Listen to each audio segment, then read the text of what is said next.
Hi students, Cynthia Nitch here, wanting to go over the fulfillment case summary with you. So in this case, it's actually case 2, I need to correct that. But we have Peachtree Bikes Peachtree Bikes is our customer.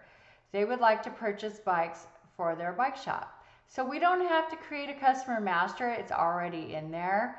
But they want to do 5 black deluxe touring bikes for $3,000 each and 2 black professional touring bikes for $3,200 each at a total of $21,400. So make sure you get that correct number when you're filling out the inquiry and the quote. I think it comes out in the quote. So to encourage Peach Bikes to become a loyal customer, we have been authorized to give a $50 discount on each deluxe touring bike and 5% discount on the entire order. Just make sure you do these correctly. Take your time on them because you do one and then you complete that and then you do the second one. And then just double check you did them correctly before you move on. So the first thing we need to do is we create the customer query. In the lecture video, it's more like a soft ask or just finding out where Peachtree is, if they want to order more, do they like our product, have they ever used our product. And so once you kind of have that conversation with Peachtree is like, okay, well send me an inquiry of how much it would cost me to do 7 bikes. So Peachtree wants to know how much it would cost to purchase the 7 bikes. And so you kind of send them like a soft inquiry. And then they're like, okay, yeah, we're interested in that, and thanks for the discount. So you create a quotation, and the quotation is legally binding. Like if they want it out of the contract, maybe they would have to pay like a canceling fee or something like that. So that just kind of helps us, even out the books and that we don't have like a big loss. So Peachtree would like to affirm quote for all the items the inquiry created before. A quotation is similar except that it's legally binding, offering the delivery of requested product or service. Okay, so they're in it, they signed it, they know the consequences if they were to back out in the contract and stuff. And so now GBI is going to create the sales order. So Peachtree Bikes has agreed to the terms and conditions in the quote and wants to order the bikes in the quote.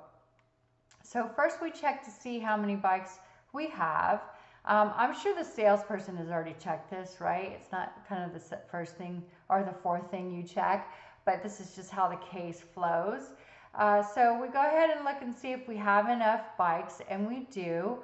And we just kind of want to go ahead and check, just double check we did everything correct by displaying the sales order. And then we're ready. We're ready to start the delivery process.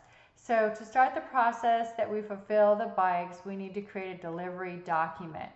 And we check stock status again, and then we pick it. The reason why we check the stock status is there's more orders, not just Peachtree coming in, right? Maybe there's 6 or 7 bike companies that are purchasing bikes from us, and we need to make sure that we have enough to go ahead and ship them.